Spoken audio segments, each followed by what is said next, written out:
So let's talk about sourdough. Traditional sourdough specifically. This is homegirl. She just got out of the fridge a little bit earlier today. She's got it up to room temperature. You don't really have to do that. You could pull it out of your fridge now. I'm imagining you're probably watching this because either I've gifted you some sourdough or someone else has. So you've got an established starter here. Someday I might go through establishing one with you, but we're going to start with an established starter. The damn dog. So we have our starter here. It's sitting in our jar. It's doing its thing.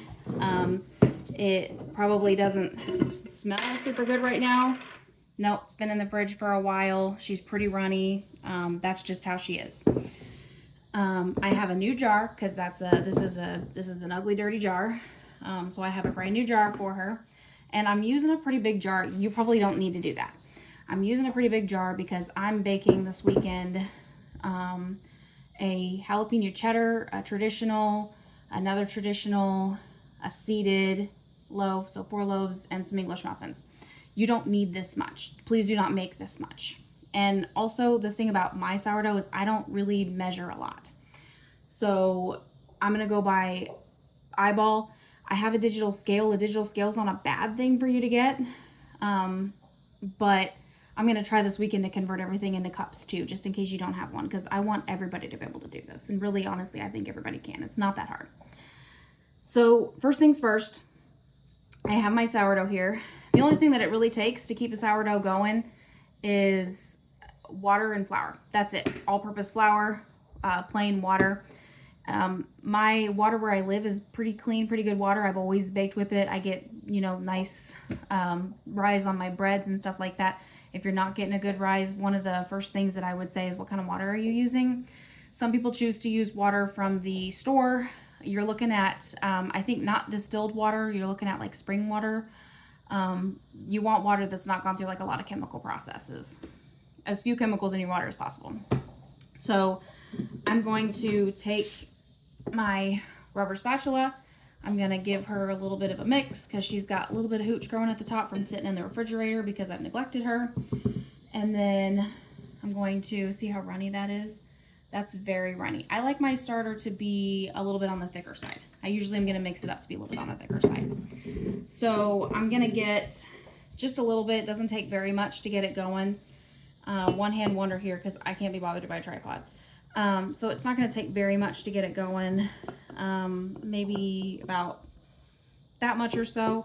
How much you use is going to kind of depend on, like, this is pretty runny, so I want to feed it quite a heavy dose of flour and water. Let me set you down. A pretty heavy dose of flour and water.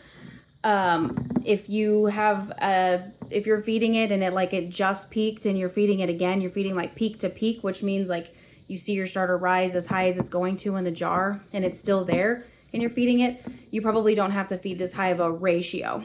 So the ratio is how much flour and water that you're adding. A lot of people will feed at a ratio of like 1 to 1. I like there to be a little bit more flour than water. So if you're measuring, if you're measuring in cups, just keep in mind that flour is lighter than water. So if you're going to measure in cups, for every half cup of water, you're going to have a full cup of flour for it to be 1 to 1, even though it doesn't sound 1 to 1. That makes it confusing. But if you're weighing it, then it would be for every 50 grams of flour, it's going to be 50 grams of water. So I'm not going to teach you how to measure because I don't think you really need to. I think that your eyeballs are going to do a better job with your sourdough than any measurement device that you use. That's my opinion. So I have water here. It's not as hot as the water that I just used when I was making my fake sourdough, my sweet sourdough starter. This water is going to be just a little bit more than room temperature, just enough to get things going. The sourdough starter is really susceptible to temperature, so you're not really going to want to feed it like super hot. Not like the active dry yeast. If you've ever made bread with a yeast packet, you put in like hot water. You don't want it to be super hot. You want it to be just a little bit more than room temperature. I'm going to pour enough in there to have maybe about twice as much water as there is starter. And I'm going to start there. I'm going to give it a little mixy mix. That's just going to make it a little bit easier to get it all mixed in with the flour. And then I'm going to come in here with my little all-purpose bin of flour. You don't have to have a bin of flour to do this. You can scoop it right out of a bag. It does not matter. I choose to use King Arthur flour. You can use like Kirkland, King Arthur. You could use Great Value if you want to. Unbleached is going to be the best. Again, we want as little chemicals in there as possible. But it really doesn't matter all that much. I like the flour that's not gone through like bromylation, all that kind of stuff, all those extra processes.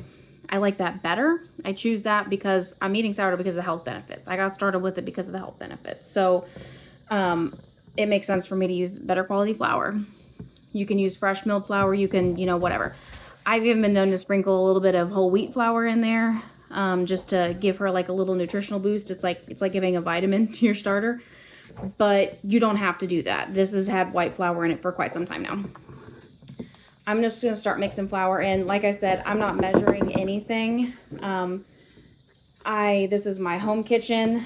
I'm not going to tie my hair up. I'm not going to measure anything. I'm going to stick my finger in the flour. That's what's going to happen. I know I have clean hands. My friends, are the only people that I'm really baking for. I'm not baking for anybody. And that's how it is.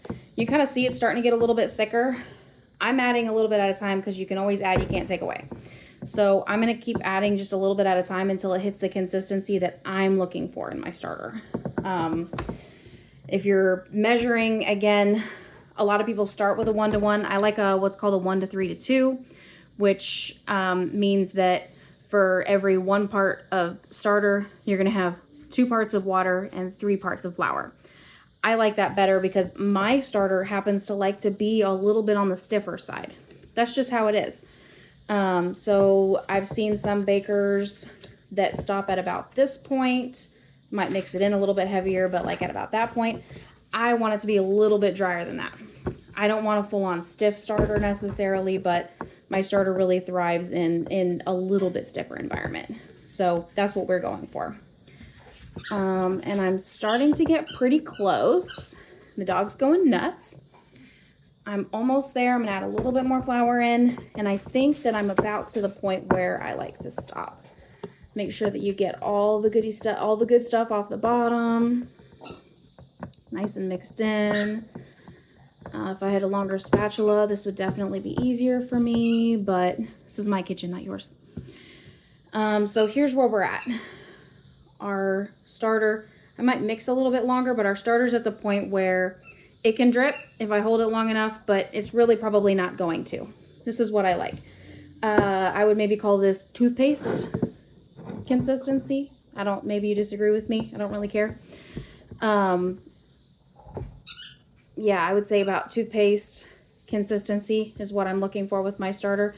It's just a little bit stringy like that.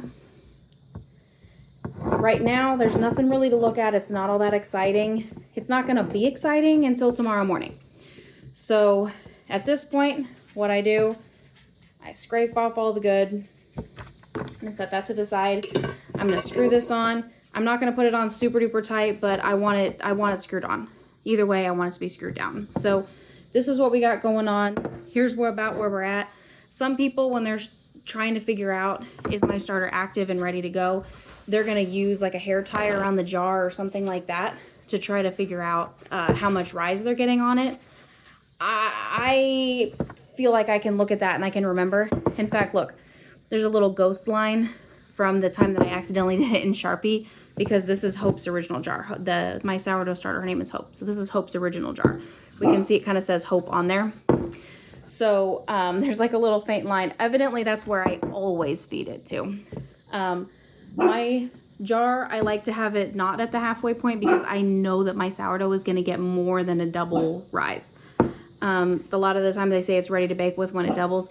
My starter, if I let it just keep going and keep going and keep going, it will rise all the way to the top of this jar. And I know that. So I'm not going to go past that point in this jar. I just know not to do that.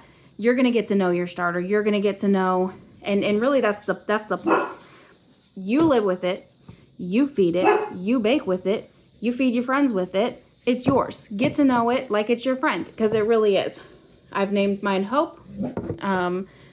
It used to have like a Bible verse written on the top of it for Jeremiah 29:11. This is This is what I got. So we're going to come back tomorrow morning and we're going to start baking with it. See you then.